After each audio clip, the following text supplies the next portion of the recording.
Fala pessoal, estamos aqui de novo com mais um Cafeináticos, o podcast do San Café.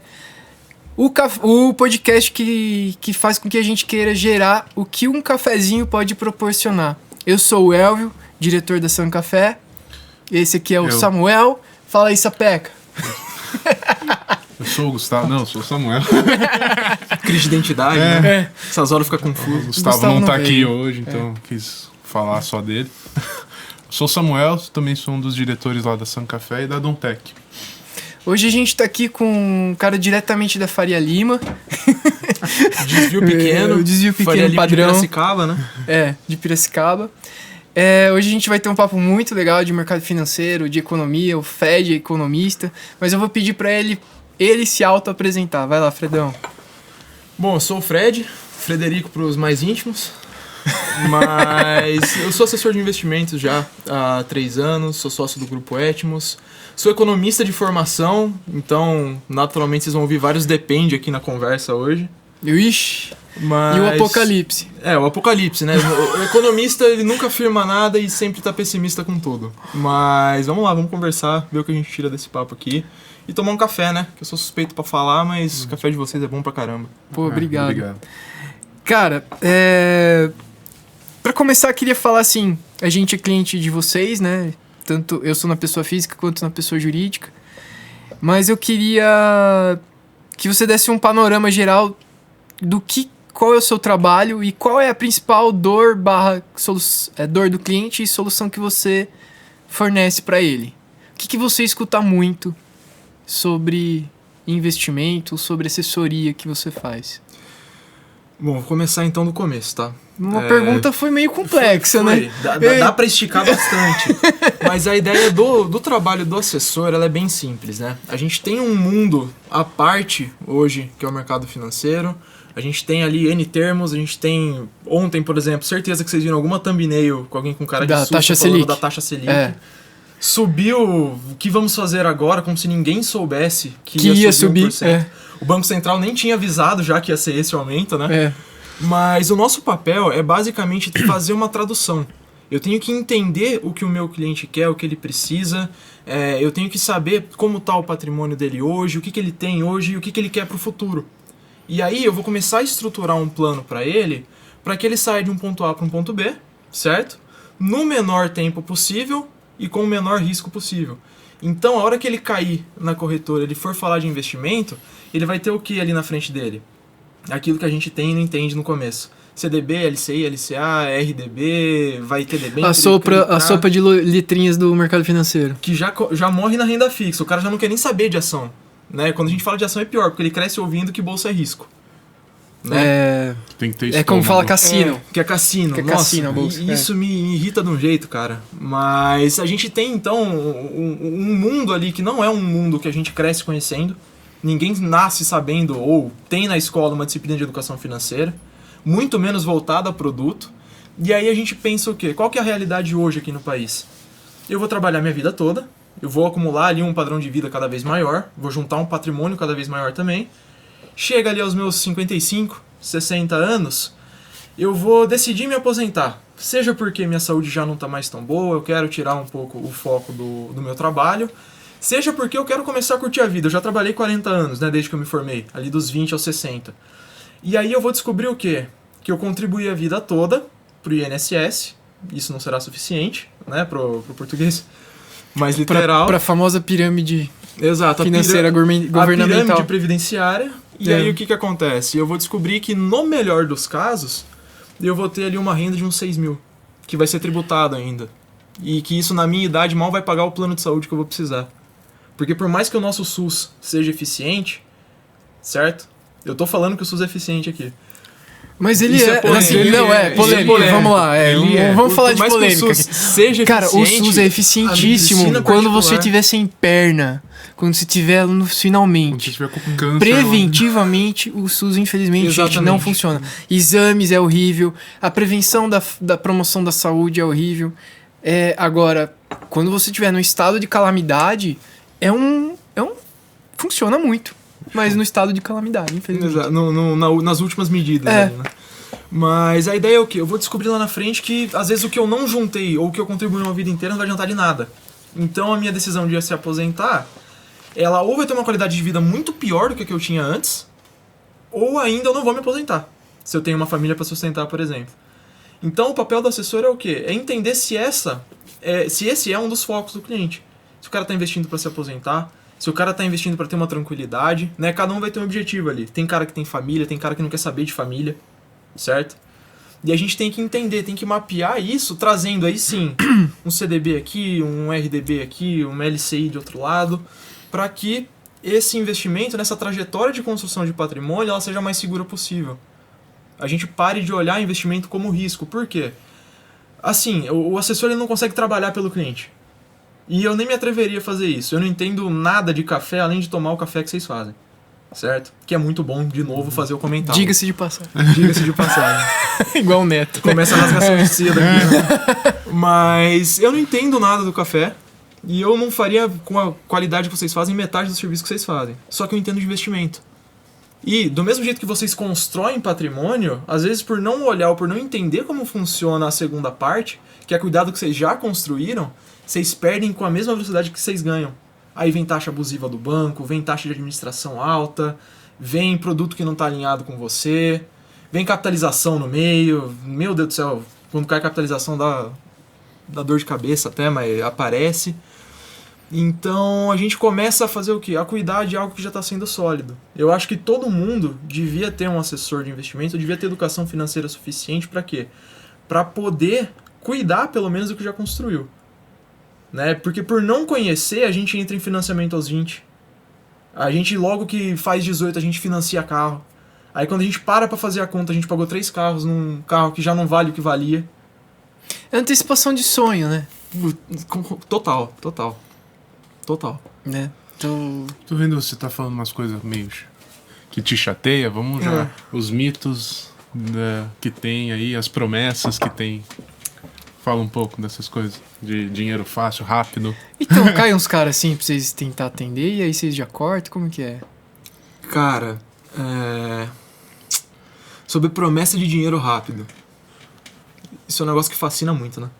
É lindo, né? Seria lindo eu chegar aqui pra vocês e falar, viu, tem um negócio aqui que vai render sem risco nenhum 10% ao mês. Maravilhoso, né? Eu começo ali com R$100 em 3, 4, 5 anos talvez, com essa taxa de crescimento, eu vou ter um PIB maior que muito país. Na proporção, né? No juros compostos. Se eu faço 10%, cara, eu mais que dobro o meu patrimônio no ano. Sim. Isso no primeiro ano. Deixa 5, 6 anos. Eu vou ter mais capacidade produtiva que muita microeconomia por aí. Então, a promessa ela vende justamente pela falta de conhecimento. E aí vai aparecer o cara que vai falar pra vocês a solução milagrosa. Ele vai travestir ali uma pirâmide de quê? De uma tecnologia inovadora. Ele vai trazer algo que é disruptivo, né? Uma tecnologia ali como cripto hoje, que tem ali um sex appeal, né? É um assunto que tá na moda, falar de cripto, falar de robô. Quem nunca viu falar o robô da NASA que ficou famoso, né? Não sei se vocês viram. Não. Os caras falaram... Que o robô investe? O robô investe é a tecnologia da NASA, cara. Virou travesseiro agora pro pessoal vender.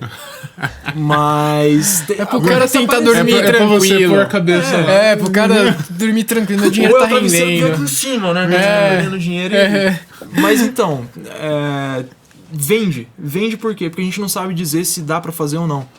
Se a gente entende um pouquinho de juro composto, cara, aquela conta do começar com 100, com 1.000, com 10 mil, por 10% ao mês, a gente percebe que não dá certo, né? Mas a gente não tem essa matemática, a gente não tem noção de lógica hoje na educação, e a gente não tem também noção de finanças para saber se aquilo é factível ou não. E aí, ó, vou tomar uma gole aqui. Vai lá, que eu tire mais um? Pelo amor de Deus. Com certeza. Jogo de café é muito bom, né? Café maravilhoso. Mas a ideia é o quê? Eu tenho aqui no Brasil uma situação que é muito confortável. Ela parece confortável, na verdade. Vamos olhar pro Brasil, e aí já começa o economês na mesa, tá? Boa, vamos lá, Brasil! Isso é a desvalorização da moeda. Desde sempre, né? De várias moedas. E a gente tem um problema muito grande aqui, que é o quê? A gente sempre tem inflação alta. Vocês já repararam Tá que... na veia do brasileiro. Economia na América do Sul sempre tem inflação alta. Às vezes a gente dá um jeitinho, resolve, mas não dura muito, volta. E com inflação alta, a gente acaba tendo algo que eu acho que é ainda mais danoso, pelo menos para a parte de educação financeira, que é o quê? Que é juro alto. Quando o juro é alto, eu vou pôr ali, e aí você conversa com o pessoal mais velho, eles vão adorar, eles vão falar pra você do overnight. Ah, eu lembro Você disso. chega pra falar com o pessoal que colocava dinheiro em banco nos anos 80, nos anos 90, puxa, o overnight me dava 3% ao dia. Mas ele tava corrigindo. Tava corrigindo a inflação. Quando tava? Então, assim, a gente não sabe perceber, a gente não consegue perceber o quanto a gente ganha e o quanto a gente perde. A gente não tem essa noção. E numa economia que até pouco tempo atrás, 2016, por exemplo, tava com um juro de 2 dígitos, cara, eu vou deixar o meu dinheiro na poupança. Se eu deixar o meu dinheiro na poupança, eu tô tirando ali, vamos pegar 14% ao ano, que a gente viu no final do governo Dilma, eu vou pegar uma taxa de poupança ali que é 70% da Selic mais TR, né? TR geralmente tende a 0, vai ser 70% de 14, 70% de 14 tá ficando mais Dilma ainda o papo, né? Vai ficar, vamos pôr ali em volta de uns 11%. Não vou arredondar a conta. Tá. Eu sou economista, não sou engenheiro. Mas 11% ao ano, cara, isento de imposto, é um rendimento confortável pra mim. Que eu não sabe quantos preços estão subindo. Eu tô com 100 mil na poupança, cara, eu tô tirando quase 1.000 ao mês. Que eu tenho uma casa de 200 mil. Mas e essa época, quanto que tava a inflação? Cara, tava pra cima de 10% também. Então tava na mesma. E o que é pior? Se eu pegasse um Tesouro Selic, que é muito menos arriscado, muito mais líquido, já vou entrar nisso, eu tava ganhando até mais. Qual que é a malandragem da poupança? A caderneta de poupança ela serve para financiar alguns projetos. Tá? É por isso que ela tem a rentabilidade dela definida em lei. É sempre 70% da Selic, não é porque o banco quer. É instrumento legal isso. E ela é usada para financiar habitação, para financiar uma série de políticas que os governos fazem através Populares. Medidas populares? medidas de fomento. Não vou usar o populares porque hoje o termo populares está muito confundido com populista. Tá. Né? Não vou entrar nesse mérito. Mas o que acontece? É uma forma de captação de recurso. Incentivada, porque não tem imposto de renda. Só que se eu for olhar para a lógica, se eu for chegar aqui, Samuel, me empresta dinheiro. O que você vai querer saber? Quando você vai me devolver. É uma das coisas. O que mais você vai querer saber? Quanto eu vou te pagar? É. Última coisa, por quanto tempo eu vou querer seu dinheiro? Né? Me empresta seu dinheiro. Eu vou pagar 200% de juro ao mês. Mas eu vou te devolver daqui 120 anos. Entendeu? Não faz sentido. Não faz sentido, você precisa da liquidez alguma hora. Exato. E aí o que acontece? Eu vou ter, nesse momento, 3 coisas para olhar quando eu for considerar o meu investimento.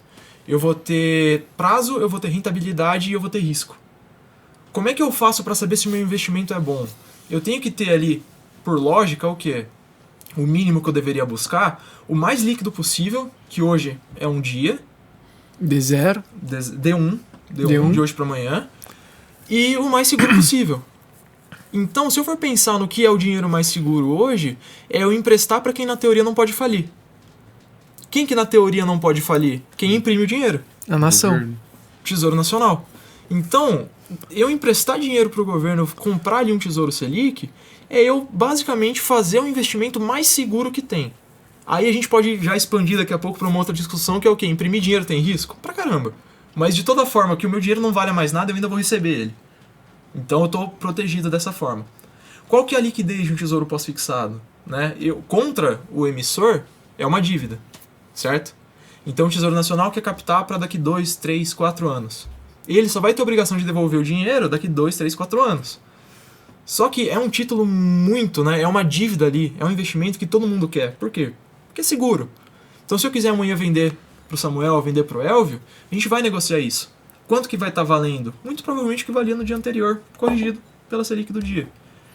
Então eu tenho uma certa liquidez. Eu não posso cobrar o tesouro, mas é fácil de eu vender. Por que líquido? Porque é líquido, todo mundo quer, todo mundo aceita como um risco tolerável. Depois a gente estende também essa conversa. Mas a gente acaba tendo... Mas, ô Fred, vamos trazer um pouco mais eu tô conseguindo entender porque eu ando estudando e ando... Mas vamos trazer um pouco mais pra realidade, né? Vamos. O papo, que tá muito... Subiu. O economista, é. Não, subiu porque ainda bem, né? Mas assim... O que a mídia põe? Que o governo tá quebrado. Certo. Eu nunca tive educação financeira na vida. Que eu vou emprestar dinheiro pro governo? Concorda? Concordo. Como que vocês conseguem vender, explicar isso, realmente explicar isso? Porque, cara, pensa no tiozinho, na Dona Maria, que deixa sempre lá na poupança, né? É o problema de educação, né? Uhum. O problema tá enraizado, né? Na verdade. Concordo, mas aí é aquele negócio de emprestar pra quem imprime dinheiro. Quem tem um pouco mais de idade viveu bastante pra ver um monte de banco quebrar. Exato, verdade. Até 2008, Putz, isso é verdade. por mais famoso que tenha sido, cadê o Banco Nacional hoje? Que tava lá no boné do Ayrton Senna. Cadê o Bamerindos? Tem. Bah, O que é privado, na teoria, pode quebrar. O que é público também, tá? Mas um tesouro, uma nação ali, uma moeda, dificilmente eu vou ter um problema desse sentido. E se eu tiver um problema nesse sentido, todo o restante já não é nem mais importante. Porque se a finança da nação quebrou, provavelmente um Banco do Brasil, uma Caixa, um Itaú, um Bradesco, um banco de grande porte ou de pequeno porte, já foi muito antes. O dinheiro já não faz nem mais sentido ali.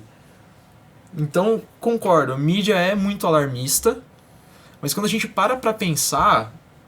com o mínimo de senso. Exato. Quando a gente põe a lógica na mesa, a gente sai ali do sensacionalismo, é fácil da gente perceber. É muito mais arriscado eu emprestar pra um banco, porque o banco quebra. Que é o CDBs. Exato. Que empresta dinheiro pros outros É o bancos. CDB, é poupança, é a aplicação. Ah, mas tem fundo garantidor de crédito. Tem fundo garantidor de crédito. Mas ainda assim é até um certo limite. 250 mil. Exato. Por CPF, por instituição limitada até 1 milhão. Se persistirem os sintomas, o médico deve ser consultado. Né? Rápido pra caramba. Mas tem o disclaimer. O pessoal fala até os 250 mil. Só que tem essa limitação, né? Não é a rotina a gente ter 250 mil investido num banco, 250 no outro, 250 no outro, 250 no outro. Tá fora da realidade de muita gente. Mas que eu tenha 6 bancos ali e eu use os 6 quebrem. Acabou o Brasil. Quebrou os 6 bancos que eu tinha CDB. Eu tinha 250 em todos. Ok, um deles não vai me pagar. Porque tá limitado Por CPF. Exato, 2 na verdade, né? Porque limita a 1 milhão. Se eu tenho 6 bancos com 250 mil, 1,5 milhão, 2 bancos não vão me pagar.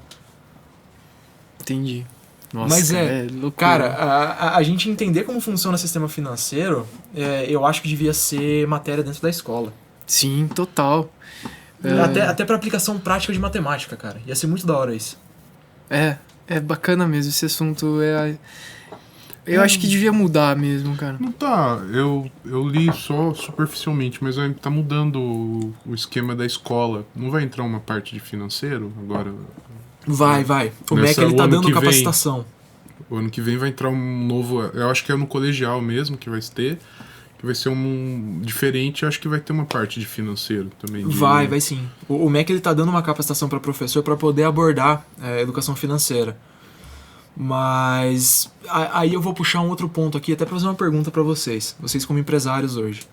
Educação financeira ela é importante, mas eu acho que tem 2 assuntos aqui que deveriam estar presentes também na escola e não estão, e que são tão importantes quanto contabilidade e legislação. Cara, eu saio do ensino fundamental, do médio, às vezes da faculdade, eu não sei como é que eu vou pagar imposto. Exato. Eu lembro que o Jorge falou no podcast que ele participou, que ele fez advocacia. Ele falou que achou muito legal o curso, que ele falou que devia ter na escola uma parte. Muito mais pelos deveres do que pelos direitos. Porque todo mundo gosta de lembrar dos direitos de cada um, mas e os seus deveres com a sociedade? Tem essa parte também, e que é realmente importante. É muito bacana isso, porque, cara, o que eu comecei a reparar quando eu sentei atrás da mesa, né? O quanto isso dói. Porque o imposto no Brasil está intrínseco ao produto. Na verdade, a gente não enxerga ele igual nos Estados Unidos e em outros países que a gente sabe que é plus tax, vendas mais taxas. Uhum. Deve ter alguma coisa embutida ali no meio, deve ter como todo lugar. Mas no Brasil não. A gente disseca e a gente vê, por exemplo, as montadoras que tem 55% do valor do carro é imposto, cara. E trazendo pro lado do empresário, o quão é difícil você tá alinhado e correto ao mesmo tempo, porque muda toda hora. Porque muda toda hora, de um estado pro outro, ST. ST é substituição tributária. Tem estado que tem estado que não tem. Nossa, cara. A regra, e tem que a regra embutir pra no você frete. importar de um estado pra outro. Se você for vender de um estado pro Cara, outro, então, talvez assim, fique mais caro do que se pegar do outro estado Se pra fosse esse. algo talvez mais simples, talvez o Brasil seria mais rico. Porque não ia precisar gastar energia com uma equipe pra cuidar disso. Ah, não ia ter emprego. Não, pelo amor de Deus, estaria produzindo mais. Uhum. Concorda? Tipo, falando em cenários macros, assim. E outra coisa que eu também senti. Quando a gente foi crescendo, a gente foi aumentando a nossa alíquota. Né? No caso... Desestimula, tipo, né? cara, isso desestimula. Em vez da alíquota diminuir, não, começa um pouco maior e o cara vai crescendo, a gente vai diminuindo a porcentagem. Não. Mas vai ganhando um dinheiro ainda. O cara tá crescendo, o faturamento dele aumenta e em vez de você pagar 7%, agora você tá pagando 8%, meu amigo. E tá crescendo ainda, você tá pagando 9%. E a sua matéria-prima tá reajustando, que é o café, e você tá reajustando pro cliente e a alíquota tá crescendo pra 10%. Cara, como pode um negócio desse? Aí, beleza. Aí vamos pro lado pessoa física, né? Imposto de renda. Eu percebi que eu sou ignorante nessa parte. Então, por exemplo, assim, o que eu falo pro pessoal? Eu falo assim, cara, eu sempre acho que eu tô sendo roubado. Essa é a sensação que eu tenho, porque eu sou ignorante.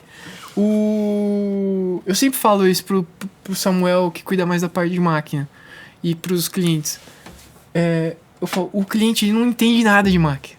Ele só quer tomar o café dele. Entendeu? E ele acha, quando a máquina dele quebra, ele acha que a gente tá roubando ele. Porque ele não entende de máquina.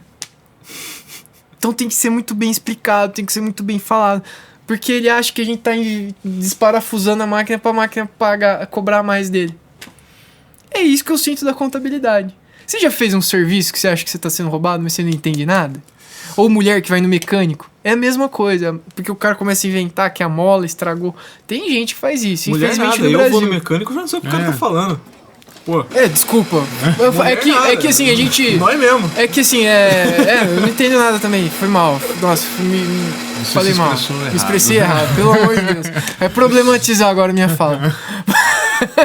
Mas Tudo hoje é problematizado, né? Mas assim, já é diferente, entendeu? Inclusive, então eu percebo isso. No Brasil é essa dificuldade da contabilidade. Imagina se a gente estivesse sendo educado com isso, né? É algo que vai pro resto da sua vida adulta. Você vai ter que passar e pagar imposto.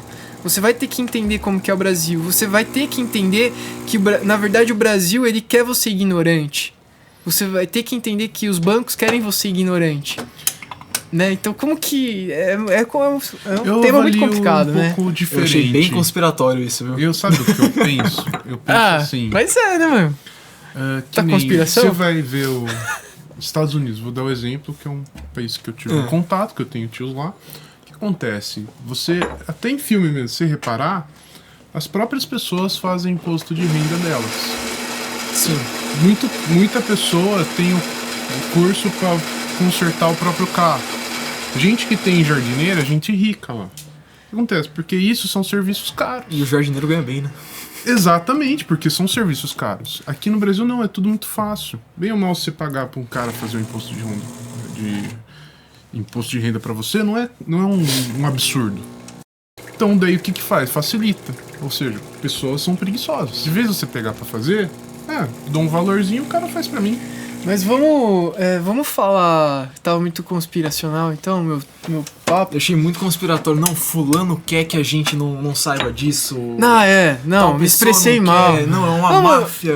Então vamos falar bem do nosso Brasil. Vamos falar bem do nosso Brasil. Vamos falar bem, porque... tirando essas coisas, o Brasil é um país extremamente oportuno e de fortunas. Ele tem muito, Cara, num muito português, jeito de num português dar mais certo simples, também. O Brasil é um país incrível, mas é um país que puta merda, velho. O país difícil. Exatamente. Se não Mas fosse aqui tem difícil, muita não ia ser oportunidade, divertido, né? cara.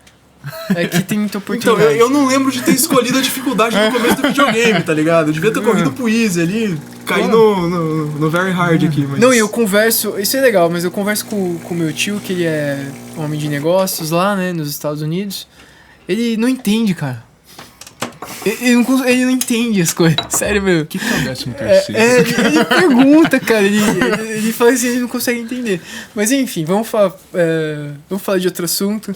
Acho bacana a gente, além do Brasil, vamos falar agora de moeda, que eu acho bacana. Legal, vamos dar Que dor de também cabeça. é meio apocalíptico isso, né? Cara, fala bem? Moeda é um assunto que ou você ama ou você odeia, tá? Falar sobre moeda. E geralmente é um negócio muito... Como que eu vou dizer? Muito polarizado. Certo? Ah, é? As opiniões sobre moeda. Por Sério? quê? Moeda hoje é monopólio. Moeda hoje é monopólio. Certo? É um direito de alguma entidade, de algum governo, de fabricar aquilo a bel prazer. Tem algumas regras de boa conduta. Que é pra as seguir. reservas de ouro. Não Essas- mais. não Essas mais. já foram há muito tempo. Mas a ideia de moeda é o quê? E aí eu vou tacar de novo economês na mesa. Moeda é unidade de troca. O que foi moeda já pra gente? Sal. Quando a gente não tinha um papel, não tinha nada, cara, a gente tinha que padronizar. Tinha que ser um negócio que todo mundo aceitasse, certo? Que fosse, de certa forma, escasso e que fosse fácil de trocar. Eu não ia, por exemplo, trocar água com você. Como é que você ia levar água de um lugar pra casa? Você tropeça, você perdeu seu dinheiro. Não dava. Então o pessoal começou a usar sal, começou a usar metal. E aí a gente vai evoluindo isso até que o governo começa a cunhar moeda. Certo? Por quê? Como, se vocês acharem Em que qualquer país semelhança- isso na história? Cara, Roma Grécia, antiga. já tinha Uhum. moeda. Tá. O dinheiro mesmo vem do denário. Júlio César lá. Mas a gente começa a ver o governo então cunhando moeda. Por quê? Se tem um negócio que todo governo sabe fazer, e aí é que começa a ficar polêmico, por isso que eu falei que é bem polarizado isso, é gastar dinheiro. Gastar dinheiro para governo é muito fácil. Principalmente quando eu tenho um mundo que cresce com guerra, né? Guerra é caro pra caramba. E com uma população que precisa ser entretida. Então, às vezes... Vamos até trazer pra democracia hoje, né? Não criticando a democracia, tá? Você tá falando do pão e do circo? Tô trazendo o circo política pra do hoje. pão. É. Porque o que acontece? Qual que é o problema hoje? Isso, inclusive, foi o que levou os bancos estatais... Vocês lembram que existia Banespa, Banerj... Todo Nossa estado tinha um caixa, banco. nosso banco, é. Cada um emitia sua moeda. Só que qual que era o problema? Eu sou o governador hoje. E eu vou ter mandato por 4 anos. Eu vou chegar aqui... Pra ser eleito, né? Porque a prioridade de todo governante, não se iludam, é o Como- próximo mandato. Exato, essa frase daquele economista, né? É sempre chegar no próximo mandato, eu vou fazer o quê? Que eu vou prometer. Por quê? Eu preciso de voto. Como eu vou fazer pra entregar isso, eu descubro depois. Eu vou prometer porque eu quero que as pessoas comprem a minha ideia, né? Me elejam por mais 4 anos. E aí, nos próximos 4 anos, eu já não vou ser reeleito, então eu vou entregar uma parte, não vou entregar uma outra. Estourar bomba pro outro. Eu vou trazer um outro afiliado político meu pra me suceder, vou continuar prometendo e eu vou jogando a dor de cabeça sempre pra frente. Certo? A dívida nunca vai ser minha. Então eu não tenho que ter responsabilidade pra isso. Eu posso prometer o que eu quiser, eu posso gastar o que eu quiser, e aí depois de certo tempo a gente descobre que a gente tá com inflação, não é à toa. Vamos voltar. A gente foi bastante pra governo, vamos lembrar de moeda. Se eu lembro do que... Aliás, deixa eu fazer uma pergunta pra vocês. O que é eu perguntar pra vocês hoje qual que é o câmbio de uma moeda? Ou quanto vale um saco de café de vocês? O que é eu fazer essa pergunta? Dinheiro. É dinheiro. Só que o que é o preço no dinheiro? O dinheiro é o como eu vou expressar o preço. É o que eu vou trocar com você. Uhum. Só que se eu for comprar café, qual que é o preço que você me vende aquele café ali? Um café bom daqui, uns 100 reais a saca. Porra, você tá brincando, 100 né? reais ali. 100 reais? Quanto que vocês estão Passou fazendo de café 1.000, hoje? velho. Passou de 1.000? Essa Tá pra carinha é... 1.500. Pessoal do escritório aí, ó. Fazer licitação. Brincadeira. Ah, não, você tá falando do pacote. Desse Ah, pacote tô falando aí. da sacaria, cara. Tô falando desse saco aí, Ah, cara. entendi. Não, aqui é 45. 45? É. Cancela. A ideia aqui é o quê? Você troca, então, R$ 45 por um saco de café. Certo? O que é o preço? É a razão de troca. É 45 por 1. Quando eu coloco bastante dinheiro na economia, eu tenho um problema que é o quê? Eu estrago uma das pontas. Vamos pensar aqui, por exemplo, em carvão e diamante. Carvão e diamante, no fim do dia, é carbono do mesmo jeito. Certo? Sim. Só que carvão, se eu quiser, eu faço. Diamante, também faço em laboratório, mas é muito mais difícil. A facilidade que eu tenho para encontrar um no mundo, ela é muito menor. Não à toa o saco de carvão eu compro no posto. O diamante, se eu comprar no posto, provavelmente é de procedência duvidosa. Né? É muito mais difícil de encontrar. E aí a gente traz de volta para falar de dinheiro. Se eu começo a colocar muito dinheiro, o meu dinheiro vai parecer cada vez mais carvão. É a lei da oferta e da demanda. Lei da oferta e da demanda Tá na no raça. dinheiro também. E isso é teoria monetária, só que é a teoria monetária mais liberal. Certo? É. Porque tudo a gente vai presumir aqui que é oferta e demanda. Se eu tenho muito mais dinheiro na economia, seja para pagar a minha eleição, seja para custear uma guerra, seja porque eu prometo muito, seja porque eu tenho um estado muito inchado e que incha cada vez mais, qualquer um desses motivos, eu vou ter uma moeda que vale muito menos. E aí, eu vou perguntar para vocês, eu, dono da máquina de dinheiro, como é que eu vou fazer para pagar isso no fim do dia? Imprime mais. A primeira ideia maravilhosa que a gente tem é o quê? Eu vou tributar. A gente tem essa possibilidade, geralmente é a última. Mas eu vou tributar. Porque é mais impopular. É. A tributação é mais impopular. O tributar é muito fácil porque eu crio um inimigo. Se eu for criar um imposto aqui, pensando que a maior parte da população ela tá com uma renda um pouco menor. Hoje a gente tem concentração de renda no mundo, isso é fato.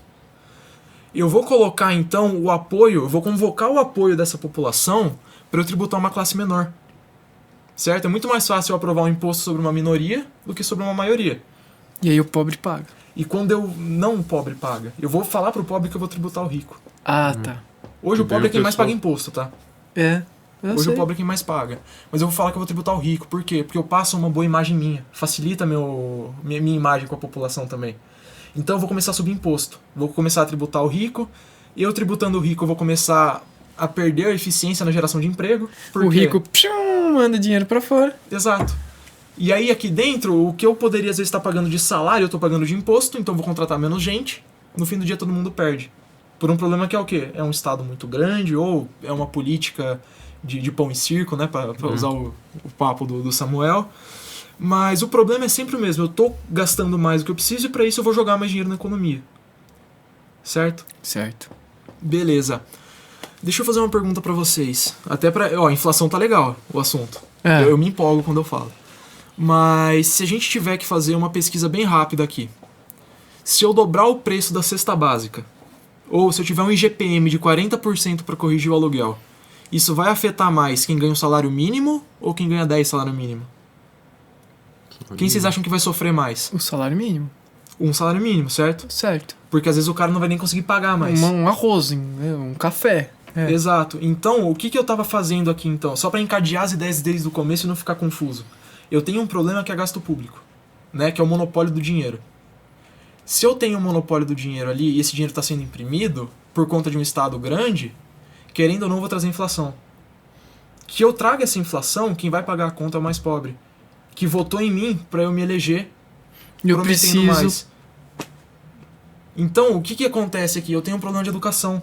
Porque como eu não entendo de educação financeira, como eu não tenho uma noção de como funciona moeda, eu não tenho essa ideia de inflação, que no fim ali, dinheiro é oferta e demanda, eu não vou saber votar.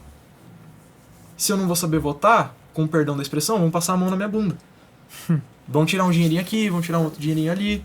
Vai chegar a inflação para corrigir esse gasto público e eu vou pagar sem saber.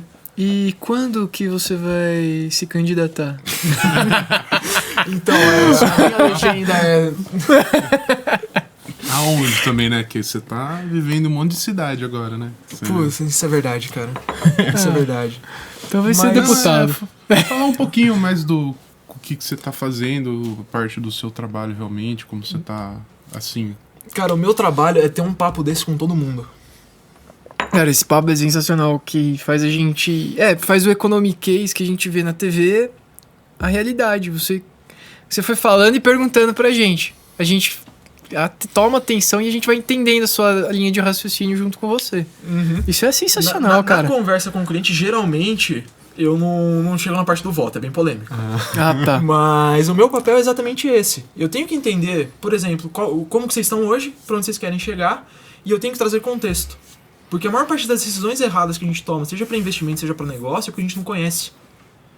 Então, se eu sentar na mesa com o meu cliente, eu tenho que garantir que ele entenda o que eu estou passando para ele. Certo? Certo. E esse é um dos grandes problemas. A gente não tinha educação financeira, até chegando na teoria da conspiração que você falou. Os bancos não querem que a gente saiba. É conveniente para eles que a gente não saiba? É conveniente. Por quê? Se eu não sei o que é inflação, se eu não sei o que é CDI, poxa, um overnight é muito atrativo. Certo? É um argumento de venda muito fácil. Só que quando eu entendo isso, eu vou começar a pensar naquele negócio do título público. Poxa, se eu emprestar dinheiro para uma pessoa que é extremamente segura, que eu pego de hoje para amanhã, já me paga ali 100% da Selic, 100% do CDI, para que eu vou emprestar dinheiro para um cara que é privado, ele pode quebrar, vai precisar de 30 dias para render, tô falando da poupança, precisa de 30 dias para fazer o aniversário ali, e vai me pagar 70% daquilo? Não faz sentido. Mas eu não sei fazer essa conta. E a gente acha que isso é um problema de educação de base, né? É o pessoal de escola pública ou de escola particular de classe média que não sabe fazer isso, que o rico sabe fazer essa conta. Ele não sabe também, às vezes. Não sabe, cara. A gente fica... A gente, O barão do café aqui. Não sabe, cara. Não sabe mesmo. Cada dia que a gente aprende, cara. Porque é muito complicado, realmente. Que aquela pergunta da contabilidade é isso mesmo. A gente não tem noção. Eu falo no sentido população brasileira. Não no sentido rico, mas no sentido de população brasileira. E aí, uma outra coisa que me deixa... já que a gente já liberou aqui um papo, né? Me deixa um pouco intrigado também, é a narrativa de democratizar a educação financeira. Então, isso que eu ia perguntar pra você. O que vocês acham... O que você acha dos gurus do mercado... dos influencers financeiros da internet? Cara, não vou generalizar. Tem gente que é boa. Tem gente que é boa no que faz. Mas pra mim não faz sentido eu fazer um curso de educação financeira básica e às vezes eu não saber direito o que eu tô falando. Hoje a barreira pra você entrar no mercado digital, ela tá muito baixa, certo? Então eu posso simplesmente assistir a um curso, replicar aquele tomar como verdade? Meu, e eu tomo como verdade. O que é importante eu ter de noção aqui é eu começar a duvidar. Eu acho que, assim, tem muita gente aparecendo prometendo muita coisa. É a mesma história dos governadores que a gente tava falando. Eu vou fazer isso, eu vou fazer aquilo. Eu não sei como que é academicamente os artigos ou as pesquisas econômicas. Você pode me falar melhor. Mas na área que eu me formei era sempre a dúvida. Tinha 200 negros falando que, vou pôr aqui, supina era ruim. E tinha 200 negros falando que o supino era bom. Não, eu sou formado em educação física. Mas então... Fica a dica, viu? Personal trainer aqui. Mas eu faço pós em administração. Legal. E então eu tô estudando pra melhorar a empresa. Então, tipo assim, academicamente tinha isso. Eu não sei como que é na área acadêmica da economia. Se realmente há essas dúvidas, se realmente trazem as revisões, se realmente é sempre se questionar. Cara, eu vou te responder isso com uma pergunta, tá? Você sabe, eu sempre faço isso, não adianta. Você sabe quantos economistas você precisa pra trocar uma lâmpada? Não. Depende. O economista, ele por natureza, por natureza naturalmente é ótimo, né? Ele naturalmente é uma pessoa mais pessimista. E ele é nem percebi. E ele é uma pessoa também que ele não consegue afirmar. Por quê? Quando a gente vai estudar um pouco de economia, a gente pensa em economia como em número. E economia não é número. Economia é ciência social. Tá na humanas, né? Economia é uma matéria de humanas, não é de exatas. Depende de como a pessoa vai reagir. A gente pensa em economia o quê? Gráfico. É dinheiro pra cá, cifra pra lá, dólar, símbolozinho Você do tem dólar, alguma parte de cálculo, alguma coisa assim? Tem. Passa na faculdade, alguma coisa assim? Tem. A gente, pelo menos aonde eu me formei, sou formado lá na Exalc, A gente tem cálculo 1 que é para pegar ali movimento de derivada e de integral, que é simplesmente para interpretar gráfico, tá? Tá. Por quê? Até explicar por que a gente tem essa ferramenta matemática. Quando eu vou falar de economia, eu tenho que transformar isso em ciência, eu tenho que ter um modelo, certo? Eu tenho que tentar explicar alguma coisa. Inflação, por exemplo. E aí eu vou começar a desenhar o que pode causar a inflação. Eu vou falar, pô, é muita moeda? É aumento de preço, porque o empresário é malvadão, ele quer remarcar tudo? É fator psicológico, porque todo mundo tá achando que vai subir, então todo mundo continua subindo? E aí Demanda. eu vou chegar numa equação ali, onde eu vou colocar um monte de peso para tudo aquilo. E tudo tem um certo impacto. Só que eu queria explicar um problema e eu criei 7. Por isso que depende. Tipo, pra eu explicar uma coisa, eu tenho que explicar mais 7. Eu vou explicar uma dessas 7, eu criei mais 4. Entendi. Então depende Legal. de como cada uma delas acontece. E aí a parte de cálculo aqui é simplesmente para entender o quê? Se isso aqui acontecer, qual que é o impacto marginal? O que é impacto marginal? Ah, mudou X% disso aqui. Isso aqui mudou para melhor ou para pior. O que vai acontecer com todo o resto? Então no fim a gente faz ali, simplificando muito um semestre de cálculo, é bem mais complexo que isso. A gente faz tem um instrumental matemático para só entender se isso aqui acontecendo, a outra ponta vai melhorar ou piorar. Entendi. Mas é muito complexo a gente falar de economia, porque economia não é exato. Eu tenho hoje, você perguntou das teorias ali, o cara que fala do supino que é bom e que é ruim. É, só bem Eu tenho um cara exemplificado. que defende o gasto estatal, ele quer que o governo ele gaste mais dinheiro, ele se endivide para criar emprego, que é o pessoal mais keynesiano que a gente fala, né? Que é o progressistas e tal. Estadistas. É o pessoal que gosta do Estado. O Estado ele tem que intervir, certo? Aham. E a gente tem na outra ponta o pessoal que não quer saber de Estado. Por quê? Porque o imposto deixa tudo mais caro, ele piora ali a condição econômica e eles ficam se degladiando. Só que o que acontece? Se a gente parar pra pensar, depende do momento. Vamos pegar a pandemia no ano passado. Cara, eu precisava da intervenção do Estado. Tava todo mundo em casa. Se não ia passar fome. Se eu não tivesse auxílio emergencial, a família não ia comer, o empresário não ia vender. Eu tinha que me endividar de alguma forma. Me endividar mais, me endividar menos, a gente vai deixar essa discussão para outras pessoas. Mas eu tinha que fazer isso, eu tinha que, de certa forma, criar uma demanda ali. Certo? Então eu precisava de algo um pouco mais keynesiano, uma intervenção mais estatal. Só que geralmente quando a gente adota uma política dessa, a gente tem que lembrar que dívida tem limite. Se você se endividar além do que você pode, sua empresa quebra. Um país é a mesma coisa. Só que o país, para pagar, ele vai imprimir dinheiro. E aí volta no problema do começo da conversa. E aí a gente tem um pêndulo, né? Porque em alguns momentos eu vou ter dificuldade, eu vou precisar ser um pouco mais keynesiano. Só que isso tem que ter um limite. À medida que eu vou chegando próximo desse limite, todo mundo vira liberal. Liberal por quê? Porque o Estado já tá grande, já tá inchado. E não tem problema ser assim. A gente só tem que saber que funciona dessa forma e pensar, poxa, não é isso aqui que tá certo ou isso aqui que tá certo. Isso aqui funciona para agora. Quando eu resolver esse problema, eu vou usar essa outra ferramenta, esse outro estudo, para falar, ok, eu já tô bombadão, talvez supino não faça mais sentido para mim. Vou buscar um outro exercício. Agora eu vou no pack deck. Cara, CrossFit. você tá falando, vai fazer crossfit, né? Nesse momento a gente perdeu metade da audiência. Né? Caiu, pum. Mas até isso depende. Que momento que eu tô, o que eu vou fazer, o que eu vou usar, então é muito complexo. E aí a gente tem, voltando agora pra pergunta do cara que nem eu fiz as 7 pontos aqui, eu expliquei os 7, abri mais 4. Mas depende. Esse, inclusive, depende, e agora eu vou explicar o cara do curso. Às vezes, o que a pessoa precisa é algo mais genérico. É entender o básico de educação financeira, certo? E ela vai entender. Mas ela não pode assumir isso como verdade imutável. É a mesma coisa o caso de contabilidade, que a gente tava falando. Que é mutável Eu tenho que aprender diariamente. contabilidade na escola? Eu tenho. Mas se eu faço isso no Brasil, eu crio um problema muito grande. Eu vou estressar uma geração para aprender contabilidade, certo? E aprender norma tributária, como declarar imposto de renda. Aí quando ele termina de se formar no colegial, o que ele aprendeu no fundamental acabou. Acabou. Vai ter que ficar aprendendo todo ano. Eu vou criar uma geração frustrada. Porque eu tive que aprender tudo aquilo, pra onde que eu vou usar isso aqui na minha vida? Por que eu vou usar Bhaskara na minha vida? Eu queimei a língua com isso. Eu cheguei na faculdade... Tinha Bhaskara lá. Tinha integral, tinha... Ixi. Viu? É isso aí. Queimei a língua, né? Professor de matemática do fundamental aí... Desculpa. Mas, cara, faz total sentido isso. A gente tem que resolver um problema primeiro, que é a gente conseguir pensar, cara. A gente saber, legal, eu preciso disso? Se eu preciso disso, onde é que eu vou buscar a informação? E eu acho que pra isso o digital tá ajudando bastante. Hoje, você como empresário mesmo, se você quisesse buscar metade das informações que você precisa, você ia ter que pagar uma faculdade cara pra caramba. Então, mas eu sempre... isso que você falou, cara, outro dia eu tava pensando realmente.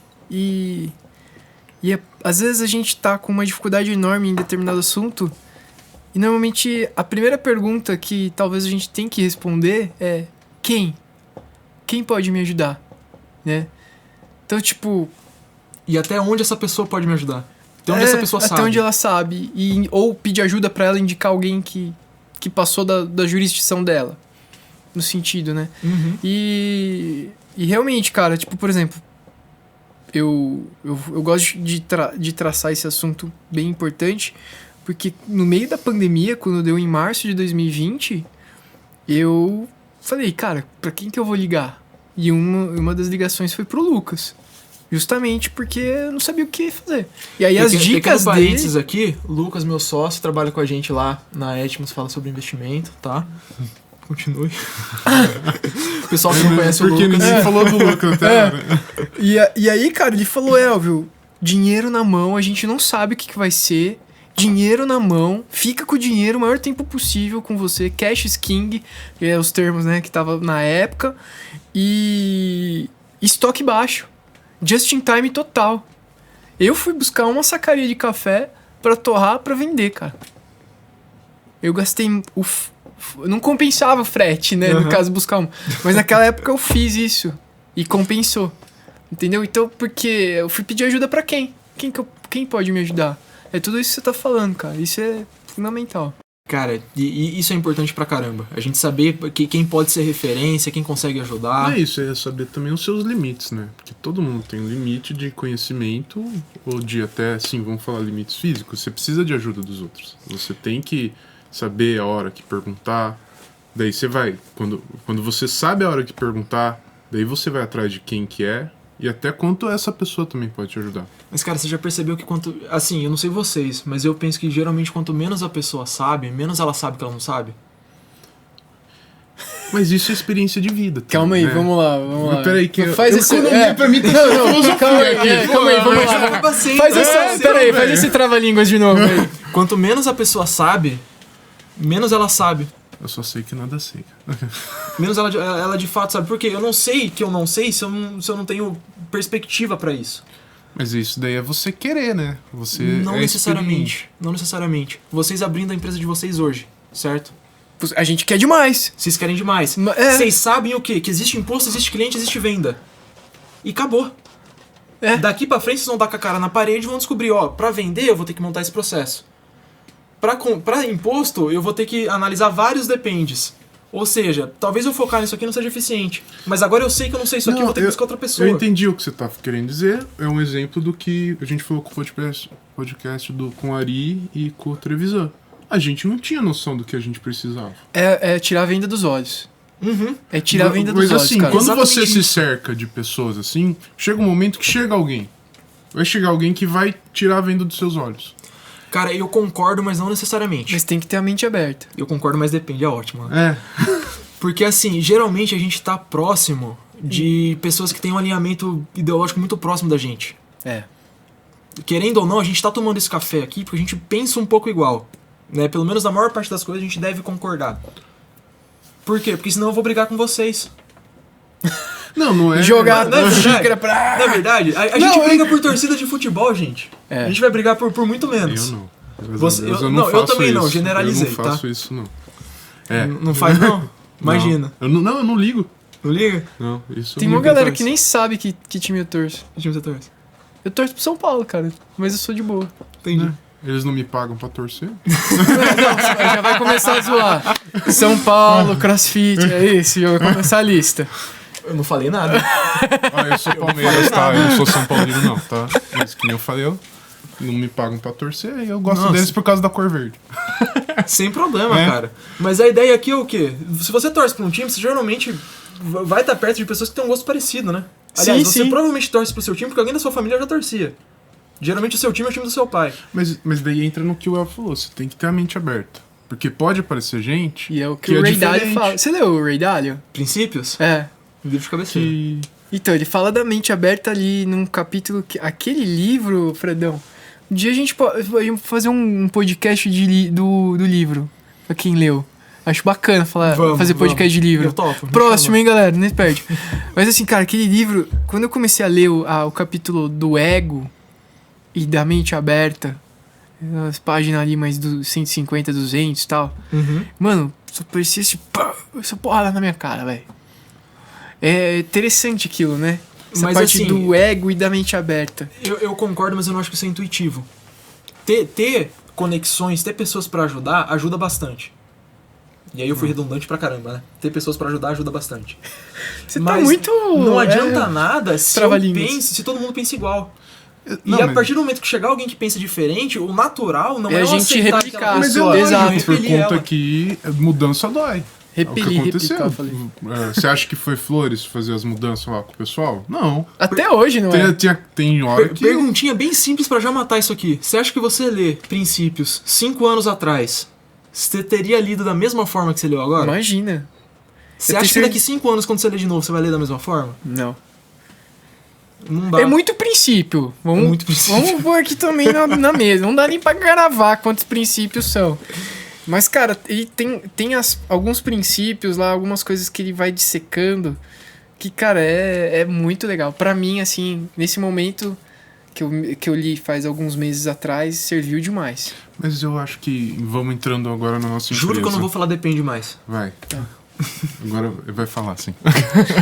Falando da nossa empresa, uma coisa que é boa, que apesar de nós termos o mesmo objetivo para a empresa, temos a mesma ideia, mas entre eu, Elvio e o Gustavo, que não está aqui hoje, temos pensamentos muito diferentes. Que às vezes tem atrito, mas que também traz benefícios, porque cada um pensa de uma maneira. E a gente se respeita. Até o momento. Ah, que bonitinho. Porque você falou, se fosse pensamento diferente, ia brigar, tacar a xícara. Mas não, daí entra a parte de respeito. Você tem que respeitar os outros. É isso aí. E aí? Não falei depende. Depende do que a pessoa fala. A gente sempre, quando a gente finaliza, né, o bate-papo, Fredão, a gente sempre pergunta pros convidados, se você pudesse tomar um café com qualquer pessoa no mundo que fosse possível, com quem você tomaria um café? Pessoa viva? O que você quiser trazer ela de volta do cemitério, pode trazer. Deixa eu só perguntar, você ficou surpreso com essa pergunta? Cara, pior que não. Eu já imaginava que viria, mas... Ele tá ouvindo os podcasts. Ele tá ouvindo o podcast. Ele é audiência, é o primeiro convidado que prestou atenção. Mas eu confesso que eu não me preparei pra ela, cara. Uma pessoa que eu gostaria pra caramba de conversar... Cara, Barão de Mauá. Ô, louco. Agora explica o motivo. Barão de Mauá.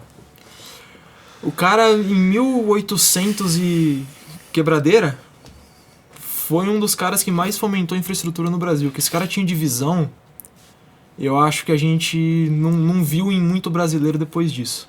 O que ele fez? Cara, ferrovia, ele criou um banco no Império, só isso.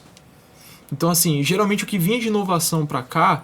Vinha na mão dele. Ele chegou a ser mais rico que o Império Brasileiro. E aí vocês entendem por que ele não durou muito. Mas é uma pessoa que eu gostaria de ter conversado. Pela ousadia, pela forma de ver o mundo, tá ligado? Eu acho que agregaria muito. Poxa, e assim, legal, parando pra pensar depois, eu ia conseguir pensar em muitas outras pessoas. Mas assim... Tem uma lista, né? De supetão... Mauá. Acho que é um cara legal pra bater um papo. Barãozão. Porra. Barão do café. Ele era barão do quê? Cara, de Mauá. De tudo. Aquela cidade ali? Ou não? Cara, não Ou a cidade chama por causa dele? Eu acho que a cidade chama em homenagem. Em homenagem a ele. Entendi. Bom, pessoal, é isso aí. Putz, bate-papo foi top, cara. Nossa, sensacional. Posso ter falado uma groselha violenta agora, viu? Do quê? Depende. Depende. Se quem veio antes, se veio o Barão, se veio o Mauá. Galinha e o ovo agora. Mas é um cara que, assim, eu queria trocar uma ideia ou ler um pouco mais sobre a qualquer momento. Bem, você ia saber responder qualquer Eu ia saber. Pô, legal. Tá precisando ler, hein, Fredão? Tô, cara. Tá na lista ali. Bom, pessoal, obrigado, Fred, por esse convite. E, lógico, muitos convidados virão de novo, porque é muito legal. E acho que a gente devia fazer o próximo aí com algum livro, alguma coisa que é bem legal. E obrigado. Cara, prazer estar aqui com vocês. Pessoal que ouviu, assistiu o podcast. Esse pessoal tem um café muito bom, tá? Eu vim aqui só pelo café, na verdade, não é pela amizade com o Elvio. Mas... Porra, não é seu amigo, velho. Então, mas é por isso que eu Não, prefiro eu falei o que não é Lucas. por Por isso você prefere o Lucas. Essa parte já não tá explicada, ninguém pegou na audiência. Mas obrigado de novo pelo convite. Se vocês quiserem falar sobre qualquer assunto que possa surgir um Depende, me chamem. Opa. Tá? Se for pra ser pessimista ou falar que nada sei, tô por aqui. E a gente nem falou de dólar hoje, imagina. Nem falou de Nossa, dólar, ia né? embora o A dólar. sua xícara de café tá meio vazia ou tá meio cheia? Cara, fica pro próximo podcast. Muito boa. Então curte, compartilha. E aquelas frases de youtuber lá. Valeu. Valeu, gente.